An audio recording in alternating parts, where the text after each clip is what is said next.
Esses últimos dias, o qual nós estamos vivendo, nós vivemos um tempo em o qual nós estamos ocupados, preocupados, e sem que percebamos, nós não vivemos o momento, não vivemos o agora, não desfrutamos do agora, não desfrutamos a família, por conta das projeções do futuro. E sem perceber, nós, muitas vezes, talvez a palavra certa não seria essa, mas sacrificamos a nossa vida com Deus. Não damos a importância à presença de Deus. Somos uma geração cheia e não realizada, cheia de preocupações, cheio de atividades. Parece que 24 horas é pouco. E sem perceber, nós, como eu havia comentado aqui, nós deixamos a presença de Deus de lado. E a presença de Deus é o centro de todas as coisas. No centro da presença de Deus nós encontramos o seu Filho Jesus, o nosso Senhor, amém? O nosso Salvador, o nosso irmão mais velho, o nosso balizador, E esse é o nosso destino, esse é o destino da igreja. Chegar à estatura do varão perfeito que é Cristo Jesus. Pastor, mas eu pensei que o destino da igreja era ir para o céu. Não, queridos, o céu é a tua origem. Nós fomos gerados no Senhor. Paulo aos Efésios diz isso no capítulo 1. Nós somos gerados no Senhor antes da fundação do mundo. Então para o céu eu não vou, para o céu eu volto. O nosso destino é se tornar como Cristo. Amém? Nós somos os Cristos dessa geração. Posso ouvir um glória a Deus? Você é um Cristo na tua casa. Cristo em vós é a esperança da glória. Então esse é o destino da igreja. Chegar à estatura do varão perfeito que é Cristo Jesus. Esse é o destino, não o céu. O céu é a nossa origem. O céu nós já vamos voltar. Nós vamos voltar para lá porque da eternidade viemos. Cristo é o centro de todas as coisas. E aqui no Evangelho de Lucas, no capítulo 10, no versículo 38, vamos ao texto aqui.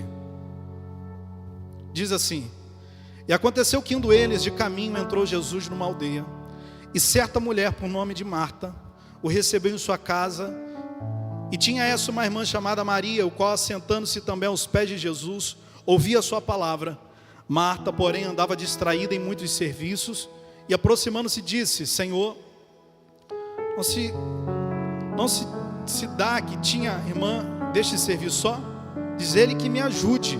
E respondendo Jesus, disse-lhe: Marta, estás ansiosa, afadigada com muitas coisas, mas uma só é necessária.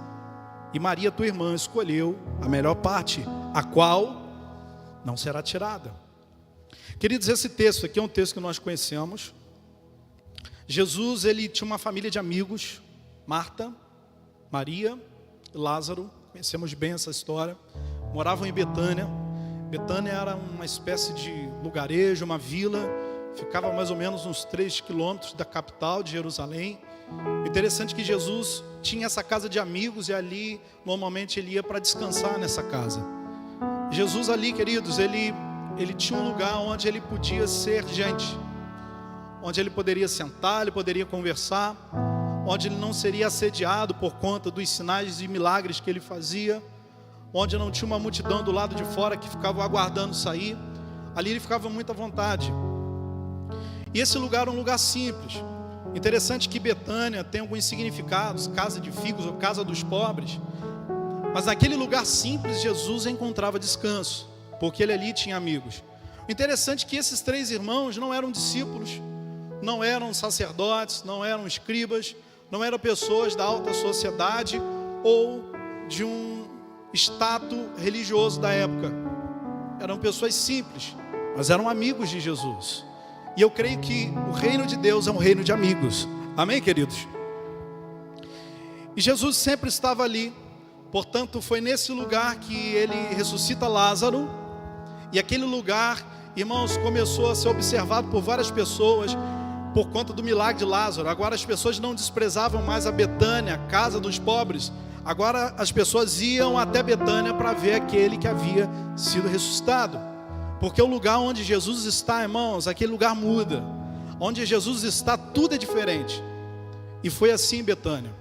E Jesus entrando aqui na casa desses amigos, quem logo abre a porta para Jesus é Marta. Marta abre a porta para Jesus, como conhecemos o texto. Jesus entra, Maria para tudo que ela estava fazendo, para se assentar aos pés do Senhor, para dar atenção àquilo que Jesus tinha para partilhar à mesa. Marta, porém, continuava com os seus afazeres. Marta, porém, continuava envolvida com as suas coisas. E quando ela se dá conta que ela trabalhava sozinha, quando ela se deu conta que o seu serviço, ela não tinha a companhia da sua irmã, então ela chama Jesus e fala: "Ô Jesus, olha só, minha irmã não está fazendo nada. Eu estou aqui trabalhando sozinha e ela não faz nada."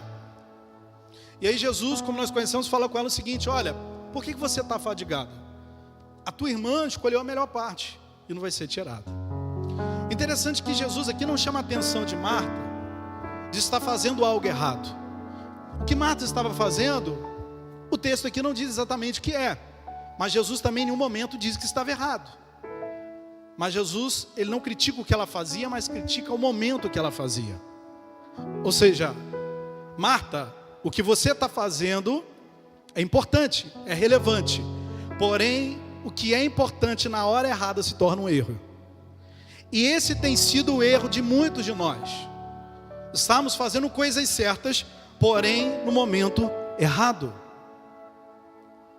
Estamos fazendo coisas relevantes, coisas importantes, porém muitas vezes no momento errado.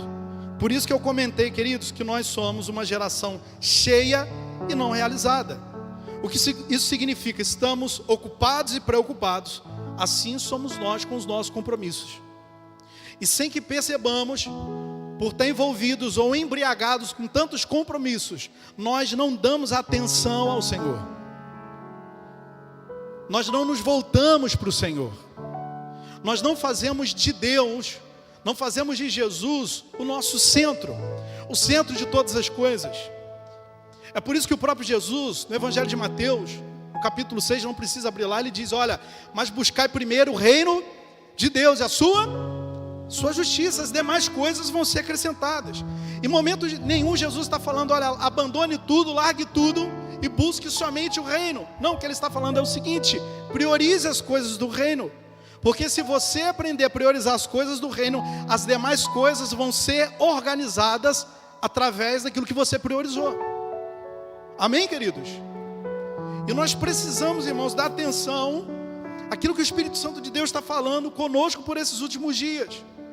Porque, como eu falei há pouco, nós vivemos, irmãos, como se 24 horas fosse pouco. E sem que percebamos, estamos adoecendo fisicamente, estamos adoecendo emocionalmente. O nosso lar está adoecendo, porque nós estamos numa busca tão grande por tantas coisas que são importantes, que são relevantes, porém na hora errada gera danos.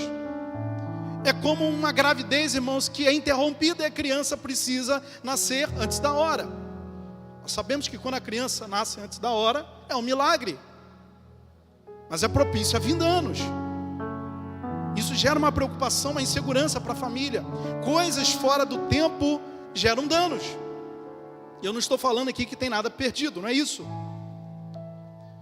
Então a gente precisa entender, queridos, a importância da presença de Deus na nossa vida. A importância da presença de Deus na nossa casa. E para isso, nós vamos ter que buscar o reino de Deus e as demais coisas serem organizadas através daquilo que eu comecei a priorizar. E a pergunta é: aonde está o reino de Deus? O reino de Deus está no Espírito Santo. E a Bíblia diz, queridos, que nós somos templo do Espírito Santo. E Jesus falou que o reino de Deus está dentro de nós. Então o que nós precisamos não está do lado de fora. O que nós precisamos já está do lado de dentro. Já está do lado de dentro.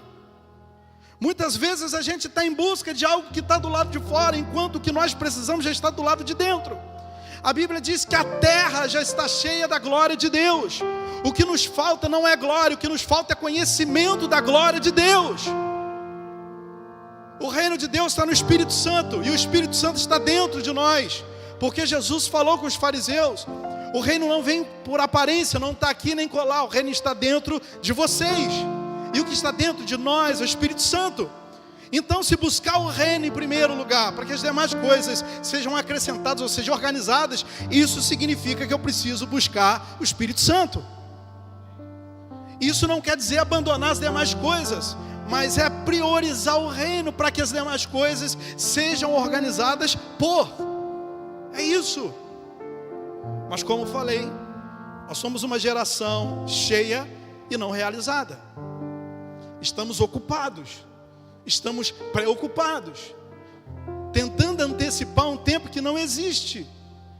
E por conta disso, ocupamos os lugares vazios, o qual é para o Senhor preencher. Ocupamos os lugares vazios que é para que o Senhor preencha, e a partir do preencher do Senhor, as demais coisas sejam afetadas. Então Marta não é criticada por aquilo que fazia, mas por estar fazendo algo relevante no momento errado. Marta, estás afadigada, o que você faz é importante, o que você faz é relevante, porém você faz na hora errada. A tua irmã parou tudo, porque ela entendeu que o que ela fazia era importante, mas quando ela me viu passar daquela porta para cá, ela entendeu que aquilo que ela fazia era importante, mas que o que no momento que ela estava vivendo era mais importante do que outrora. Então ela para dar atenção àquilo que eu tinha para falar. E é o que nós precisamos fazer, queridos. A gente precisa dançar conforme a música do céu, entender o ritmo do céu, a cadência de Deus na nossa vida. Senão a gente vai estar fora do plano e do propósito de Deus. Gostaria de pedir para você abrir a tua Bíblia em Êxodo, por gentileza. Êxodo 25. Êxodo no capítulo 25.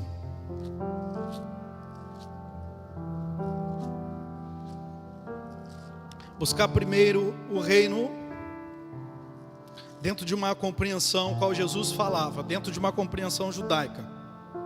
Você sabia que o primeiro lugar para Jesus é diferente do primeiro lugar para a gente? Porque a gente pensa numa ordem, 1, 2, primeiro, segundo. Interessante que Jesus, em Mateus 23, ele fala para não se assentar nos primeiros lugares na sinagoga. A sinagoga naqueles dias não era organizada como nós organizamos a nossa comunidade de fé. Os primeiros lugares não eram necessariamente os primeiros lugares eram o centro. Porque a liturgia era diferente, a arrumação também era diferente. Era do centro para fora, do centro para a periferia. Essa era a arrumação de uma sinagoga, por isso que Jesus fala, ele critica os fariseus que se assentavam nos primeiros lugares, e com essa crítica, o que ele estava querendo dizer à igreja, aos seus discípulos, melhor dizendo, era o seguinte: não sentem no centro, porque o centro é o lugar de Deus. E tudo que eu coloco no centro se torna idolatria. E Deus abomina a idolatria. Quando nós falamos de idolatria, a nossa mente logo imagina imagens, quadros. Mas idolatria não se remete somente a quadros e imagens. Idolatria é tudo aquilo que ocupa o lugar de Deus. Idolatria é tudo aquilo que ocupa o centro da nossa força, da nossa energia e da nossa atenção. Ah, pastor, mas eu conheço a palavra. Mas eu sei da palavra. Eu sei que Deus é contra a idolatria. Pois é, mas somos uma geração cheia e insatisfeita, como falei. Talvez as nossas ocupações, sem que percebamos, está se tornando o centro da nossa vida. Talvez estamos sendo movidos por conta das nossas preocupações, e sem que percebamos, talvez isso tenha se tornado o centro da idolatria. Ocupou o lugar do Senhor. E Bíblia, querido, não é o quanto você sabe, mas é o quanto você se entrega, porque o diabo também conhece a Bíblia. Bíblia não é o quanto eu sei, mas é o quanto eu me entrego àquilo que eu tenho aprendido. Bíblia não é o quanto eu decorei, mas é o quanto eu tenho me submetido àquilo que Deus tem me comunicado através das Escrituras. Não é o quanto eu sei, mas é o quanto eu me submeto a ela. E se eu não estou me submetendo a ela, é porque eu estou colocando algo no centro, e talvez sem perceber, de forma inconsciente. Mas se algo está ocupando o lugar vazio de Deus, aquilo ali está se tornando motivo de idolatria na minha vida. E muitas vezes as nossas ocupações, essa correria que a gente vive, tem se tornado alvo de adoração sem que percebamos. O interessante é que ficamos parecidos com aquilo que adoramos. É por isso que a Bíblia diz que nós temos que adorar a Deus. Ser de santo porque eu sou santo, então se eu adoro o Senhor, eu vou refletir a glória dEle. Amém? Então nós ficamos parecidos com aquilo que adoramos. Então, se estamos colocando algo no centro, e o centro é vazio, o centro é de Deus, para que Deus venha preencher, talvez estamos ficando semelhante àquilo que estamos colocando no meio. É só olhar a nossa vida. O nosso comportamento, irmãos, é o maior cri-cri que existe. A nossa boca é o maior fofoqueiro da gente mesmo, porque a boca fala que o coração está cheio. É só tu olhar para o espelho. É só tu olhar para você. Aí tu vai ver. Porque o nosso comportamento expressa exatamente, irmãos, aonde o nosso coração está aplicado. Porque onde tiver o nosso tesouro, ali está também o nosso coração. Então, como está o centro da nossa vida? E eu volto a falar de Jesus. Não se assente nos primeiros lugares na sinagoga, porque a sinagoga não é arrumada dessa maneira, mas é arrumada do meio para as periferias, do meio para fora. Os primeiros lugares eram no centro, e Jesus criticava quem se assentava no centro, porque o centro deveria ser vazio. E aqui em Êxodo, no capítulo 25, um texto que o pastor acabou de ler aqui há pouco, diz assim: então falou o Senhor a Moisés dizendo: fala aos filhos de Israel que me tragam uma oferta alçada, e todo homem cujo coração se mover voluntariamente, dele tomareis a minha oferta. Versículo 8: e me farão um santuário e habitarei no meio deles. Aqui o Senhor dá uma ordem a Moisés, para que voluntariamente as pessoas trouxessem, levassem a oferta para a construção do santuário, do templo. E olha, uma das primeiras coisas que o Senhor pede, um dos primeiros utensílios que o Senhor pede para colocar no templo: a arca. Versículo 9: e conforme a tudo que eu mostrar para o modelo do tabernáculo e para o modelo de todos os seus pertences, assim o mesmo fareis. Existe uma ordem de Deus. Vocês precisam construir, edificar através daquilo que eu ordenei. O santuário que eu quero tem que ser a partir do que eu ordenei. Tem que ser dessa forma. Você lembra de Gênesis 11, quando Nimrod ou Nimrod ajunta uma multidão de pessoas, eles falam a mesma língua e começam a construir uma torre, e um dos objetivos dessa torre era tocar os céus. Um dos objetivos desse homem, desse engenheiro, era fazer com que eles construíssem um edifício bem alto, cujo tocasse aos céus. Aquilo era uma afronta para Deus. Temia ele no seu coração um segundo dilúvio. Ele já mostra que ele não era crente, porque Deus havia prometido que não haveria outro dilúvio. Mas ele então constrói. Quando Deus se achega ali, olha aquela construção, ele vê uma unidade, vê que todos falavam a mesma língua, que todos estavam enganjados numa mesma edificação. O Senhor não faz nada.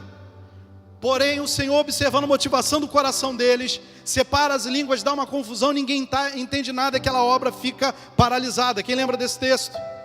Nós vemos um exemplo de um homem que quer tocar os céus do seu jeito, e no final que dá? Confusão.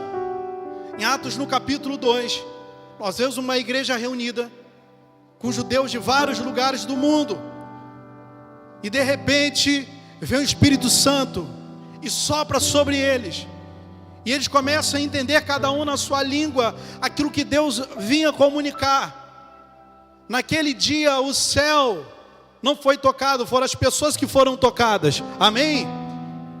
Porque existia a presença do Espírito Santo. Então, queridos, eu dou dois exemplos aqui, de homens que queriam tocar no céu sem as Escrituras, e de homens que se reuniram na festa de Pentecoste, comemorando a chegada da Torá, uma festa judaica, e ali o Espírito Santo vem. Sabe o que eu entendo? Existem pessoas de culturas diferentes aqui, de lugares diferentes como eu estou aqui, mas quando o Espírito Santo está, nós entendemos uma língua do outro, porque a língua do céu é uma só. Agora, quando o Espírito Santo não está, tem confusão. Não dá para tocar o céu do nosso jeito. Só existe uma maneira de tocar o céu, é através das Escrituras. E foi isso que Deus falou a Moisés: vocês vão fazer um tabernáculo da forma que eu disser, vão construir uma arca da forma que eu disser. E é isso que Deus espera de nós. Deus, irmãos, Ele é muito didático. Essa é a pedagogia de Deus. Obedecer ao Senhor, nós já sabemos disso.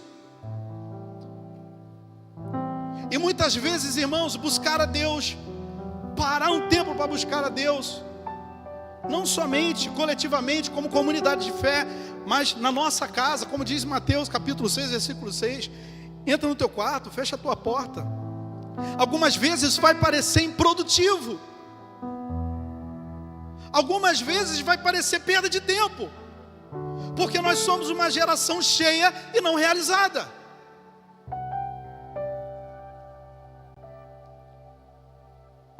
Mas sabe qual é o nosso problema? É justamente a nossa produtividade. É o nosso senso de produtividade que está nos matando. É o senso da produtividade, muitas vezes, da igreja, que está afastando ela do noivo.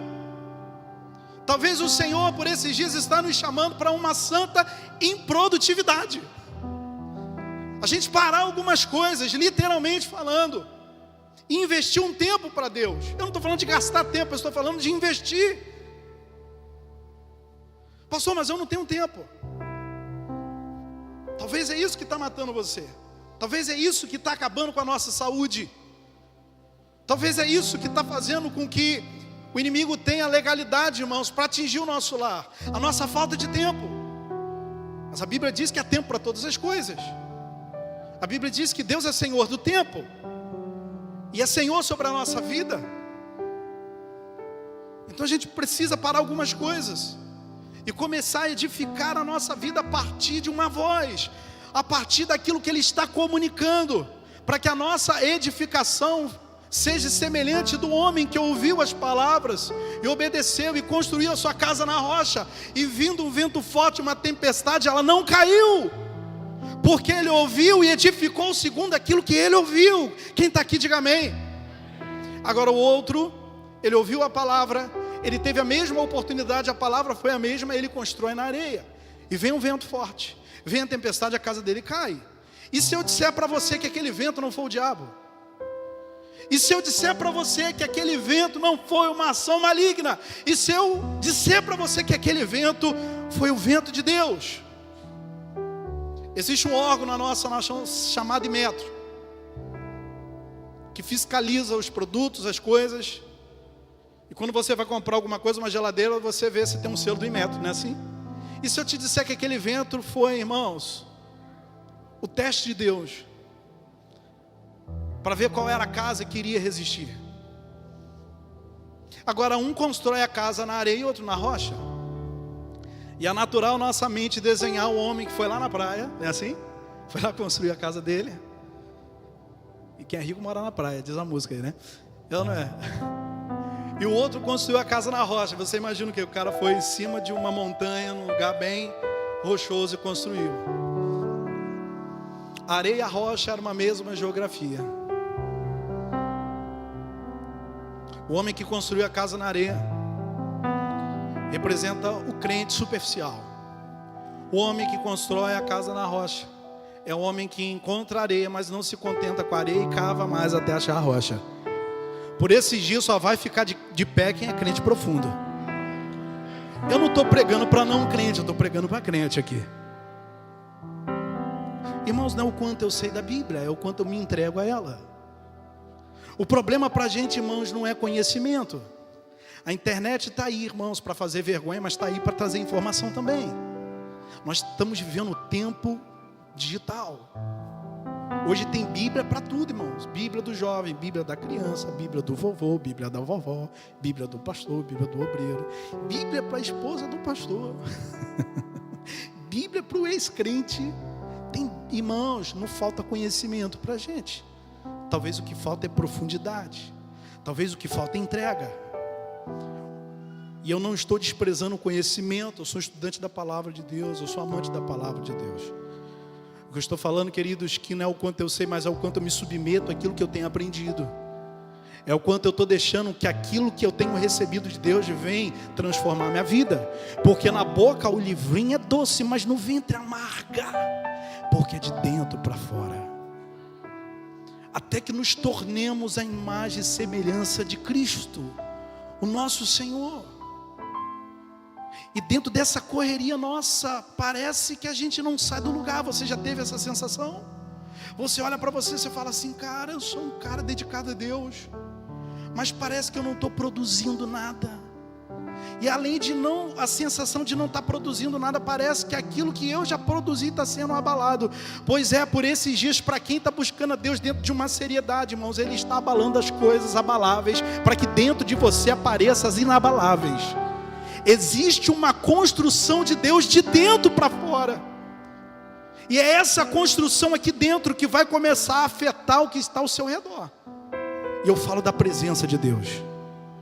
E voltando a falar da sinagoga, porque o centro da sinagoga tem que ser vazio e não preenchido.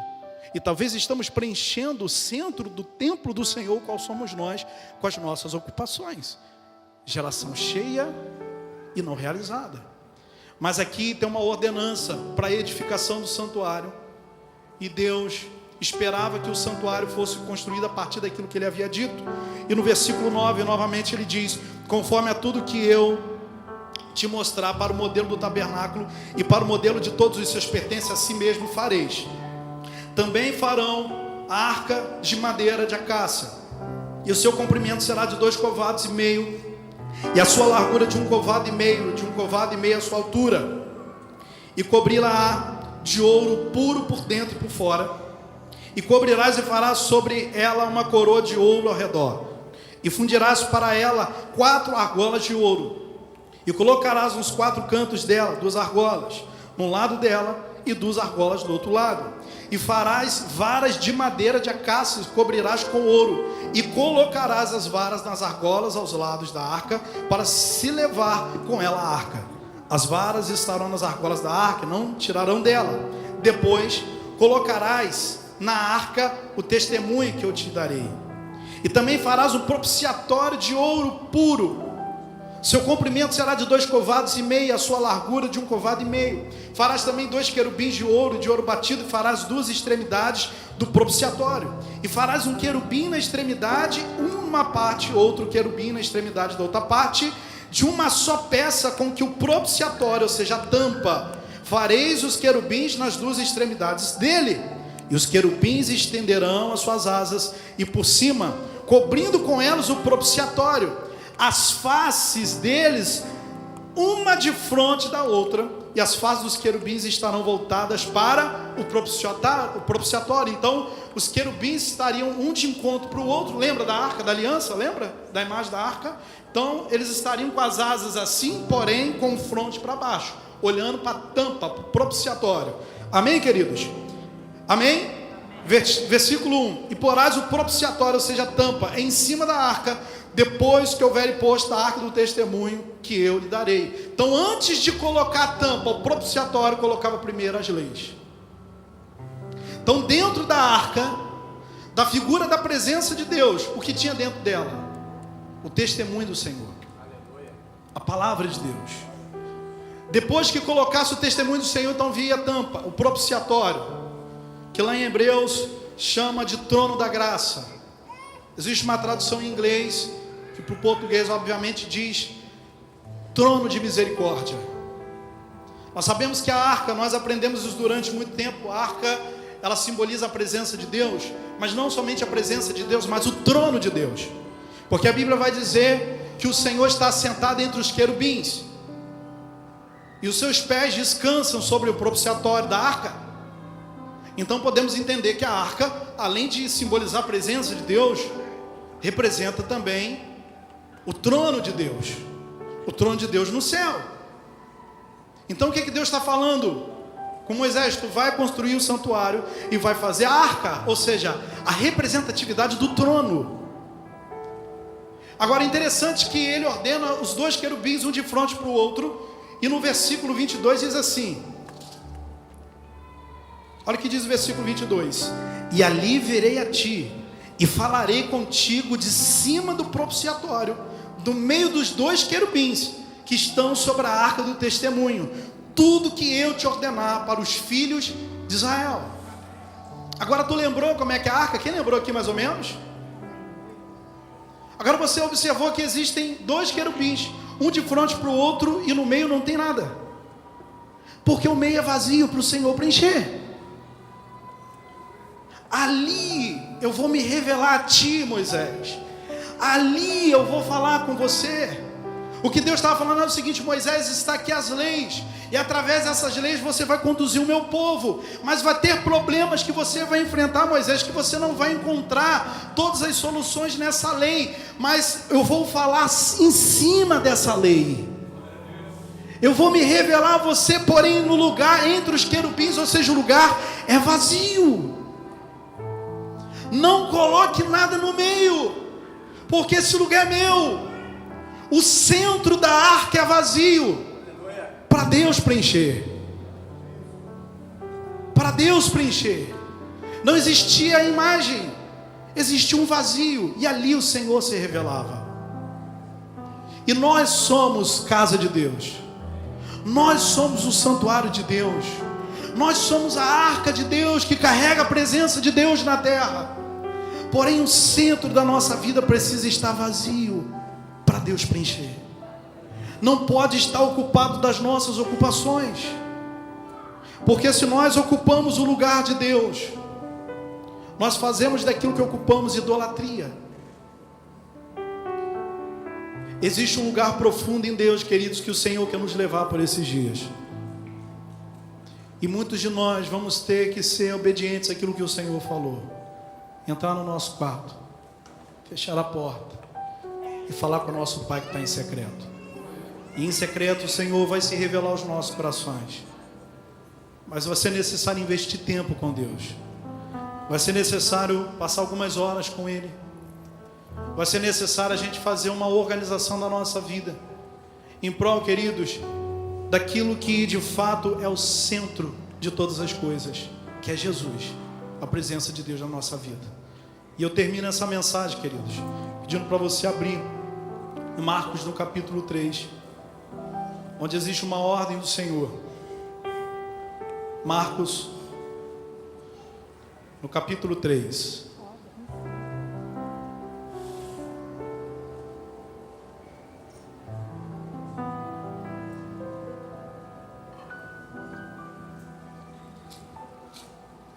Marcos no capítulo 3, no versículo 13, quem encontrou diga amém, que diz assim: e subiu ao monte, e chamou para si o que ele quis, e viera a ele, e nomeou 12 para que estivesse com ele, e os mandasse a pregar, e para que tivessem o poder de curar as enfermidades e expulsar os demônios. Aqui nós estamos vendo o Senhor confiando, partilhando o seu ministério aos discípulos, dando autoridade sobre a vida deles, para que através dele pessoas fossem curadas, demônios fossem expulsos. Mas existe uma ordem naquilo que o Senhor fez. Eu gostaria que você se atentasse para o texto. Vamos ler novamente, versículo 13, podemos ler junto? Está aqui? E subiu e chamou para si os que ele quis, e vieram, o próximo versículo, e nomeou 12 para que estivessem. Qual é o propósito da tua vida? E nomeou 12 para que estivessem com quem? Esse é o teu propósito, estar com Ele. Esse é o teu propósito, estar com Ele. Pare um pouco o que você está fazendo e fique com Ele. Irmãos, em 2018 eu tive a oportunidade de ser ministrado com alguns desses textos aqui que eu estou partilhando com você. E eu vinha uma agitação muito grande. A nossa comunidade de fé é uma comunidade pequena, mais ou menos 100 membros, mas a gente é muito ativo, sabe, pastor? Muito ativo. E de 2016 para 2017 eu tive alguns problemas de saúde com 27 anos. Então em 2018 eu tive a oportunidade de ser ministrado com algum desses versículos aqui numa conferência de pastores, o qual passei alguns dias, foi no sul do país. E naquele dia, queridos, debaixo de uma agitação muito grande, eu fiz um compromisso com Deus. Eu falei assim: Senhor, eu estava no banheiro do hotel, eu falei: Senhor, hoje eu não saio daqui com direções, eu saio daqui com decisões. Porque sabe qual é o problema do crente, irmãos? É sair da igreja com direção. A gente tem que sair daqui com decisão, queridos. A direção vem de Deus, é responsabilidade de Deus. Depois que ela é liberada, Deus não tem mais responsabilidade. Agora a responsabilidade é tua, que recebeu o que Ele deu. Agora o que tu vai fazer com o que você ouviu já é contigo. Então falei: Senhor, hoje eu não saio daqui com direções, mas eu saio com decisões. Eu deixo aqui o meu ministério. Eu não tenho mais ministério, eu tenho um Senhor. Sem que eu percebesse pela imaturidade, eu tenho pouco tempo de evangelho. Eu sou pastor local há mais ou menos 8 anos. Já sirvo a Deus integralmente no ministério mais ou menos uns 10. Entreguei a vida ao Senhor aos 12. Mas por conta dos tropeços da imaturidade, sem que eu percebesse, eu estava fazendo do centro da minha vida o ministério. O ministério é importante, mas o Senhor do ministério é mais importante ainda. A minha família estava adoecendo. Irmãos, quer me encontrar em casa? Você vai me encontrar em casa todos os dias de manhã, porque todos os dias de manhã é da minha família. Eu estou com a minha esposa. Eu entendi, irmãos, que a obra de Deus é importante, mas o Senhor da obra é o centro de todas as coisas. Então quando me perguntam qual é o teu ministério, eu falei: o meu ministério é estar com Ele. Ele me chamou para estar com Ele, para desfrutar da presença dEle. Esse é o meu ministério. Esse é o meu propósito de vida. Ser parecido com o meu Senhor, com o meu irmão mais velho, que é Cristo Jesus. Porque Cristo em mim é a esperança da glória. E aí as coisas se tornaram mais leves. Algumas vezes elas tentam ficar pesadas. Mas eu lembro disso, que eu fiz um voto ao Senhor. Assim como Ana votou de entregar o filho ao ministério e a Deus. Então eu falei: Senhor, e se eu quiser meu ministério de volta, então eu vou ter que voltar lá em Balneário Camboriú para apanhar, e é muito longe. Eu sei que o Senhor tomou. O que eu estou falando aqui, queridos, eu não estou diminuindo o ministério, não é isso. Eu creio que eu tenho um ministério pastoral, não é isso. O que eu estou falando é o seguinte: é que o centro das coisas estavam desorganizadas. E talvez a tua vida está assim. Talvez alguns aqui estão predispostos à depressão. Alguns aqui estão com a pressão alta. Alguns não conseguem dormir. Busque o reino em primeiro lugar. Espírito Santo, irmãos, Ele tem um reino. Existe um lugar vazio, não ocupe esse lugar. Esse lugar é do Senhor. Esse lugar é da presença de Deus. E a partir desse lugar, Ele vai afetar as demais coisas. O Senhor chamou os 12 para estar com Ele. E não é diferente com você. Gostaria de pedir que você fique de pé. Eu já vou passar o microfone aqui para o pastor. Eu gostaria de orar nessa noite por pessoas que estão como Marta. Veja bem, Marta não foi criticada por aquilo que ela fazia. Marta não foi criticada por Jesus por ser uma pessoa incrédula. Marta era amiga de Jesus. Jesus em nenhum momento falou: Marta, você está errada. Jesus falou o seguinte: Marta, o que tu faz é importante, porém na hora errada está roubando você de mim. O que você faz sem que você perceba está roubando o teu direito de me buscar. E uma coisa é necessária, e a tua irmã escolheu a melhor parte. Davi chegou para o Senhor e falou, Salmo 27, Senhor, uma coisa eu pedirei a Ti, uma coisa necessária. Você que talvez está passando por problemas de depressão, você que precisa se reconciliar com o Senhor, Ou talvez o teu problema não foi se afastar de Deus. Talvez o seu problema é que você está fadigado de muitas coisas, está sentindo um peso. Jesus, ele faz um convite. Esse convite é para todos. Eu já fui diversas vezes esse convite. Eu já aceitei diversas vezes esse convite. Vinde a mim, você que está cansado, oprimido, eu vos aliviarei. Se você é essa pessoa, vem à frente, quero orar por você. A gente vai louvando o Senhor. Fecha os teus olhos. Existe um lugar da presença de Deus, queridos. Existe um lugar da presença de Deus que não pode ser ocupado pelas nossas ocupações. Esse lugar é o lugar dele, para que ele venha preencher, e a partir desse lugar ele possa afetar a nossa vida. Ele te chamou para estar com ele. Eu só quero tua presença. Sim, Jesus. Hoje não vou te pedir nada, só quero levantar a minha voz pra te dizer. Levante as suas mãos ao Senhor, levante as suas mãos, declare isso. Eu só quero tua presença.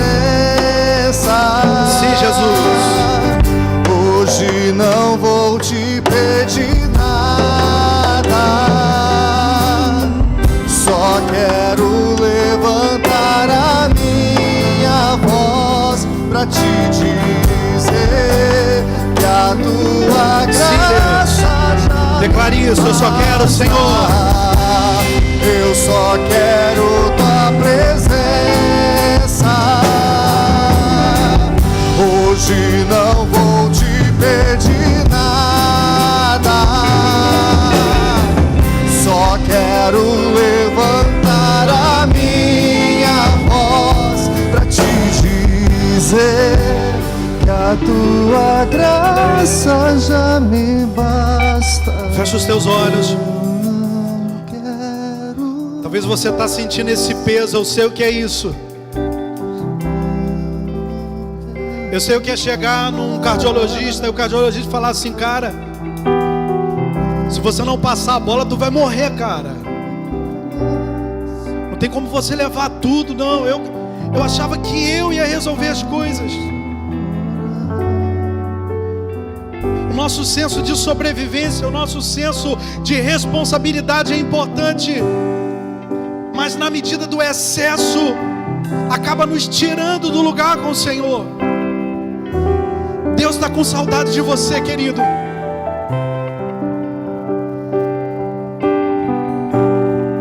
Deus está com saudade de você. Talvez você está muito ocupado. Você sabe que existe um lugar. Talvez você está resistindo a esse lugar. Hoje é a tua noite. Vem aqui na frente, querido. Eu quero orar por você. Eu quero orar pela tua vida. Em nome de Jesus. Eu não vim de Campos em vão. Eu creio que eu vim para cooperar com aquilo que já está sendo edificado aqui. Em nome de Jesus. Eu não estou falando algo para você que eu ensaiei para falar. Quem sou eu para falar isso? Mas eu vou repetir as palavras do apóstolo Paulo. Eu carrego comigo as marcas de Cristo.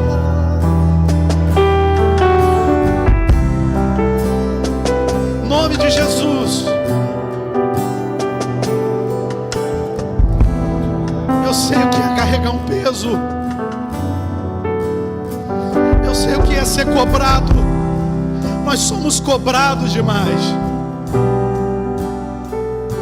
Por isso nos angustiamos. Jonas também em algum momento ficou angustiado, e quando estava no ventre do peixe, mas ele orou ao Senhor. Ele não permitiu que a angústia roubasse o seu direito de buscar a Deus. E Deus é socorro presente no dia da angústia. Deus é a solução para as nossas angústias. Eu sinto a tua angústia aqui, querido. O Senhor quer aliviar os angustiados. Então se é você, vem aqui. Vem na frente aqui. Pai, em nome de Jesus. Em nome de Jesus, eu vim aqui nessa noite, Senhor, para cooperar com os meus irmãos, com aquilo que está sendo edificado aqui. Meu Deus, toma nas tuas mãos a vida dos meus queridos irmãos que estão aqui. Pessoas que são amadas pelo Senhor, que talvez por esses últimos dias tem carregado um peso de preocupação, tem carregado em si: e se eu não conseguir? E se eu não conseguir pagar? Mas a tua palavra declara para não ter medo, que o Senhor estaria conosco. Existe a tua glória dentro de cada um de nós, dentro de cada um deles. Pai, que nessa noite o Senhor venha sobre eles com o teu renovo. Espírito Santo, venha sobre eles, porque o Senhor nos chamou para estar contigo.